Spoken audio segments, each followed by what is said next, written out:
maka ruku. Tapi ketika dia sujud, dia ada keraguan-raguan, timbul keraguan-raguan. Tadi gue sujud ruku apa kagak ya? Ruku apa kagak? Ruku apa kagak? Paham nggak? Paham. Nah, maka ketika dia di sujud itu dia ada keraguan-raguan, maka dia kembali lagi untuk melakukan ruku lagi. Ulangin lagi. Iya, karena ada keraguan-raguan. Maka datangkan rukunya, tapi datangkan rukunya berdiri dulu. Itu juga sebenarnya pembahasan yang pertama di dalam rukun sholat itu kita udah bahas itu ya. Ya, dalam rukun sholat kita bahas, pernah bahas kita. Maka datangkan kembali untuk melakukan ruku. Tapi dengan cara kalau ruku berdiri dulu, baru ruku. Tidak mungkin kita dari sujud maka kita langsung ruku. Berdiri dulu baru ruku. Karena ada keraguan-keraguan apakah saya sudah mengerjakan ruku atau belum. Kalau yang dulu dibahas di dalam rukun sholat, kalau sudah terlewat dengan ruku kembali, maka yang satu dianggap batal, yang satu dianggap tidak dihitung rakaat, kan gitu, tidak dihitung rakaat. Maka rakaat yang kedua dianggapnya rakaat pertama. Kalau sudah sampai kepada rakaat keduanya, ingatnya ternyata berruku. Tuh dulu pembahasan. Atau ini tentang masalah, ini mah lagi bahasnya tentang masalah sujud sawi ya. Jadi entah apakah sujud sawi atau tidak. Tapi permasalahannya adalah at-ta'bihi, maka datangkan untuk kembali mengerjakan ruku dulu. Berarti setelah ruku ya dia tidak lagi, sujud lagi. Berarti yang tadi dia sudah jalanin itu namanya sudah dianggap tidak ada. Dianggap tidak ada karena dia mendatangkan kembali kepada rukunya. Atau sebaliknya ternyata sujud pertama ya enggak. Maka sujud yang kedua ini tadi pun sujud udah 2 kali apa 1 kali? Udah duduk dianggap 2 sujud belum? Nah, maka datangkan yang ragu itu, kemudian dia tetap melakukan yang selanjutnya. Sampai sini paham ya, Pak? Paham. Al-Rok'atin, atau ternyata dia ragu-ragu di dalam rakaat. Ternyata di dalam rakaat kedua dia ingat di dalam rakaat ketiga. Tadi rakaat kedua apa 3 nih? 2 apa 3 nih? Kalau tadi 2 rakaat keduanya udah ada apa namanya? Udah kuat masih. Ya, udah tahiyat belum? Nah, seperti itu. Ya. Maka datangkan lagi rakaat tersebut. Itu pun sama. Kalau ternyata baru dapat 3, tapi ternyata kayak 4, 3, 4, 3, 4, maka datangkan untuk rakaat yang ketiga. Wasajadah, setelah mendatangkan itu wasajadah, maka Bang Mauludin sunnah untuk sujud sahwi. Kenapa sujud sahwi? Karena ada keraguan-keraguan di dalam sholatnya. Sampai paham ya? Paham. Wa in zala syak, dan apabila Bang Mahmudin atau meskipun Bang Mahmudin telah hilang keraguan-raguannya, qabla salami, sebelum salam, ternyata Bang Mahmudin tadi kan ragu-ragu. Ketika misalkan sebelum salam masih berada di dalam sholat, ternyata dia yakin, ragu-ragunya berarti dia hilang. Tadi kan dia agak ragu apakah sudah sujud atau belum. Dan ternyata masih dalam keadaan sholat, dia itu hilang keraguan-raguannya, maka tetap sujud sahwi. Illa idza zala asyaku qabla ayyatiya bima yahtamilu ziyadah. Kecuali apabila keraguan itu hilang sebelum dia melakukan sesuatu yang akan melakukan tambahan di dalam rakaat. Keraguannya hilang pas ketika misalkan baru ini, dia baru ruku, sujud, terus tadi dia ingat, oh iya ada ciri-cirinya itu, ada ciri-cirinya. Oh iya tadi gue sholat, tadi gue sujud. Maka ketika keraguan-raguannya itu hilang dan itu sebelum salam, dan ketika dia belum menambahkan, jadi belum menambahkan, Kalau dia misalkan masih ragu-ragu saja nih, kan ragu-ragu itu gini. Saya sampai misalkan sampai sujud tadi, sujud dia masih ragu-ragu terus, maka datangkan ke ruku lagi. Tapi ternyata sebelum dia nambahin, pas dia mau nambahin ke apa? Ruku, ingat orang gua tadi kerjain dalam hati nih ya, bukan ngomong. Oh ingat tadi ada dirinya misalkan dia menjadi ingat, maka tidak perlu kalau yang begitu. Kalau masih ada dalam keraguan-raguan sampai sebelum salam, tetap dia harus mendatangkan. Begitupun yang namanya rokaat. Rokaat masih diam, ya akhirnya kan sholat itu ya kalau secara fikih ya sah-sah saja. Walaupun secara ilmu ilmu tasawuf atau ilmu nasihat ini bisa merusak dalam sebuah khusyuk. Ya. Tapi kan secara fikih ya ini sah. Nah, kalau misalkan ternyata sebelum salam dia telah yakin atau ragu-ragunya hilang, maka ini pun tidak melakukan sujud sahwi. Artinya, kalau masih terus keraguan-keraguan itu datang, sebelum dia nambahin nih, misalkan tadi dia sujud karena ragu-ragu meninggalkan ruku, masih ragu-ragu terus, akhirnya dia datangkan ruku, ya udah selesai. Kecuali pas dia mau sebelum datangin dia yakin. Artinya kehilangan dalam ragu-ragunya telah hilang bahwa dia telah melakukan ruku, baru terusin sholatnya. Sekarang masih kalau syakka tentang masalah sholat. Tadi kan masalah sholat rakaat 2 udah belum. Falau syakka dan andai kata Bang Mahmudin ragu-ragu. Sekarang rakaat Bang Mahmudin ragu-ragu. Hal sholat salasan, sampai dicontohin kali ini ya. Hal sholat salasan, au arba'an. Apakah sekarang yang di rakaat ketiga atau keempat nih? 3, 4. Tapi perasaan 4. Tapi dia 4 ya. Perasaan baru buat tahiyat awal kan. Ragu-ragu itu ada ya biasanya. Biasanya sholat rakaat itu kan, karena agak banyak. Ya kita mikirin karena cuci motor di mana tahu. Atau bikin tadi kembalian rokok gue di mana ya, gitu kan? Nah, ada keraguan-keraguan di dalam rakaat baik atau rakaat itu apakah 3 atau 4. Maka kewajiban orang yang sholat lazimahu, maka wajib baginya dia untuk menetapkan alal aqal terhadap rakaat yang paling sedikit. Antara 3 atau 4, 3, 4. Maka yang paling sedikit adalah rakaat ke-3. Maka tetapkan bahwa saya baru melaksanakan 3 rakaat. Kalau 25 kagak. Motor lagi ngomongin 3, 4, 5 aja. Sampai banyak apa nambahnya? Ya. Atau 4 atau 3. Sama aja. Ya. Atau 2 atau 3, silakan. Maka ternyata kalau rokaatnya kita selisih atau ragu-ragu di dalam hati kita, gue udah melaksanakan 3 rokaat atau 4 nih, maka ambil yang paling sedikit.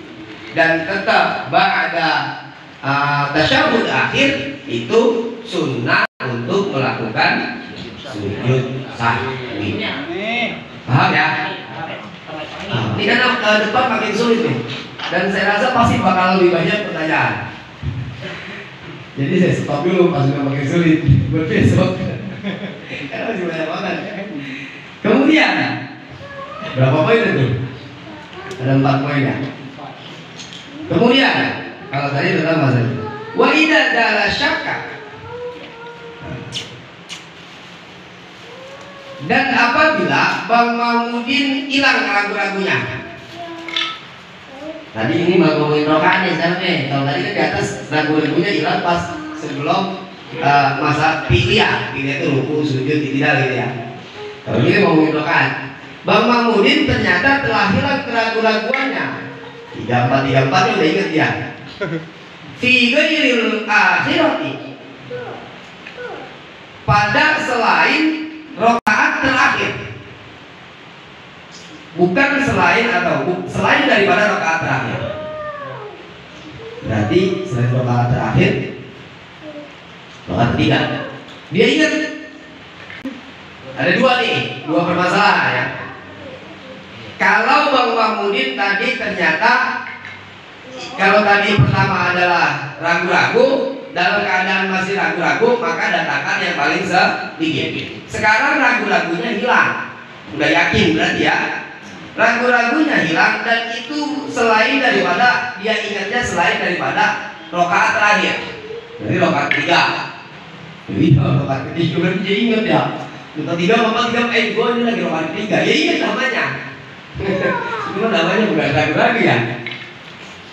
Selain daripada rakaat terakhir, lam yasjud, maka tidak perlu ada kesukaan untuk sujud sahwi kalau ingat dia sebelum rakaat terakhir. Karena ya nggak mungkin 3 apa 4 3 4 dan ternyata dia ingatnya di rakaat 3. Ya nggak mungkin sujud sahwi karena dia udah ingat. Kemudian al-fiha, atau ternyata dia ingatnya di dalam sujud apa di dalam rakaat terakhir. Kalau tadi sebelum rakaat terakhir tidak perlu sujud sahwi. Kalau dia ingat ternyata au-fiha, ingatnya di dalam rakaat terakhir.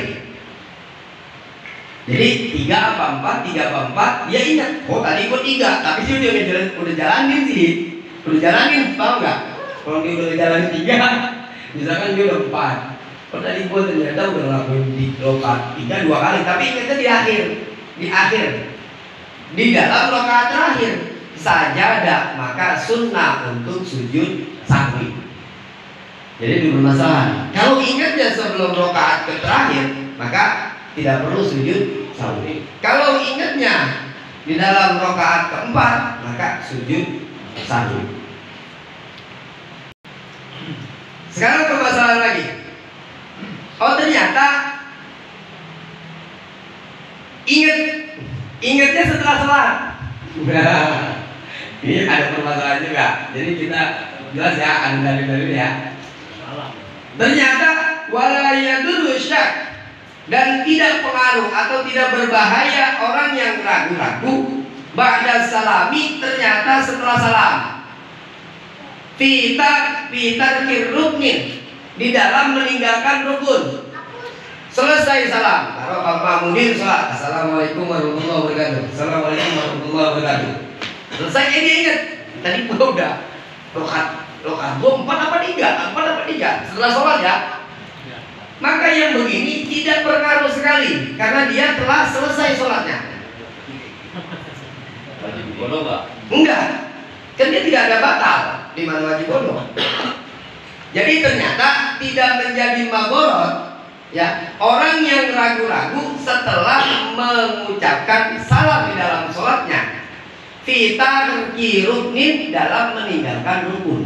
Rukunnya ragu-ragu, tadi udah bukan rakaat ya, rukun ternyata tadi sujud apa enggak ya? Tapi dia udah selesai sholat, udah salah. Ingat meninggalkan rukun.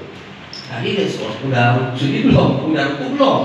Nah maka tidak bahaya yang begini, tidak menjadi madarat yang begini. Kecuali, nah ingat ya ada kalimat kecualinya ya. Kalau tadi berarti saya ngomongin rukun fi'liyah. Ternyata udah sholat nih Bang Mahmudin, udah sholat, dia ingat apa ragu-ragu. Tadi ngerjain sujud apa enggak ya? Tidak apa enggak, tapi udah sholat. Nah ini maka ini tidak menjadi bahaya. Selesai sholatnya. Kecuali illan niyata wa takbiratul ihram. Selesai sholat, ternyata dia ingat, ragu-ragu. Rasanya dia belum ya. Nah, setelah selesai sholat, udah niat apa belum tadi sholat? Iya, yang sholat pada durinya itu di dalam. Hah? Iya. Wa takbiratul ihram, dan juga takbiratul ihram. Tadi udah takbir belum? Takbir itu bukan angkat tangan ya, yang pernah kita bahas. Bahwa ucapan ini yang menjadi rukun itu ucapan takbiratul ihramnya. Kalau angkat tangan itu sunnah. Karena sunnah di dalam sholat mengangkat tangan itu ada 4. Yang pertama adalah takbiratul ihram, kedua indal ruku, wa indal i'tidali, wa inda ila rakaat tsalis.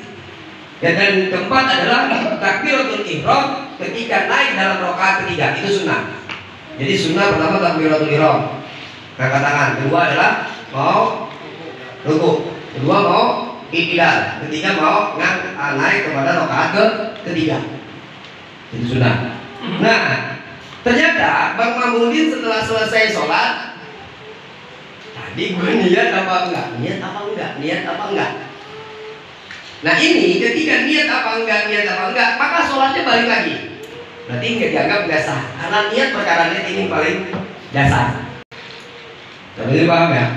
Kalau rukun saja, rukun bukan rakaat, rukun saja, maka ini nggak berpengaruh atau tidak berbahaya, tidak mador. Tapi kalau dia nggak niat atau dia nggak takbiratul ihram, kalau dia nggak takbiratul ihram adanya di awal, maka dia wajib kembali. Atau ternyata yang ketiga dia ingat atau ragu-ragu, pas selesai sholat, gue punya wudhu apa kagak? Buat toharoh. Iya. Dan gue sholat punya wudhu apa kagak ya? Ingat setelah sholat mau tulis. Ya, tulis bilang di sholat, gue wudhu apa aja sih sebenarnya di sholatnya. Nah, yang begini berarti dia akan mengulangi sholatnya lagi. Ini saya baca dulu ke bawahnya biar supaya nanti dia jangan. Maka ketiga, misalkan ada ragu-raguan setelah sholat tentang masalah niat, maka dia kembali melakukan sholat lagi. Karena niat dasar daripada innamal a'malu binniyat wa innamal likulli imri'in ma nawa asal. Atau ternyata dia ragu-ragu di dalam takbiratul ihramnya, atau dia ragu-ragu setelah selesai sholat apakah dia bersuci apa belum? Ya, punya udah apa kagak ini sholat? Nah itu maka kembali untuk melakukan sholat. Jadi intinya gitu Mas Sawi, ini bukan sebabnya ya. Jadi tiga atau ya atau bukan ini yang bukan yang lain-lain tadinya. Dan kemudian udah selesai permasalahan. Wa yasjudul ma'mum, dan seorang makmum sujud li sahwihi, dan sujud untuk karena lupanya. Dia sujud sahwi berarti imami mengikuti imam. Imam bihil mutahhir mengikuti imam yang masih dalam keadaan suci, wa imamihi, dan imamnya. Maksudnya bagaimana? Yaitu ketika orang yang mengikuti imam dan dia bermasbuk pada imamnya. Paham kan nih? Bang Anto sudah berjamaah, dan ketika Bang Anto sudah berjamaah, ada lagi sholat, dia menjadi masbuk. Selesai sholat ada kesalahan terhadap dia, maka dia akan sujud sahwi. Datanglah Pak Cinto Bi'i belakang. Cinto Bi'i menjadi makmum daripada Bang Anto. Dan Bang Anto karena punya kesalahan tadi, dan tadi dia bekas habis makmum sama Mas Beben kan. Dan ketika dia punya kesalahan yang dimana dia harus sujud sahwi, maka Cinto Bi'i harus mengikuti. Padahal Cinto Bi'i itu nggak punya kesalahan. Dia tahu aja kagak kesalahannya dia. Paham nggak? Cinto Bi'i nggak tahu kesalahannya Bang Anto. Orang ini juga masuk, ya kan? Nah maka Cinto Bi'i wajib mengikuti Bang Anto di dalam sujud sahwinya terus. Nah seperti itu, ya kan? Nah ini kan tentang masalah sujud sahwinya. Ya kita diajarin sama kayak dulu, cuman ada tambahan sujud sahwi. Kan dulu bukan bahas sujud sahwinya, dulu membahas rukun. Sekarang begitu sujud sahwi. Nah, ya, tentang masalah makmum ini baru permulaan. Makmum bersama imam baru permulaan. Dan seorang makmum sujud karena lupanya siapa? Lupa imamnya, yang dia mengikuti sebagai masbuk kepada imamnya. Ntar di depannya begitu lagi, dia bermasbuk kepada imamnya. Bagaimana caranya?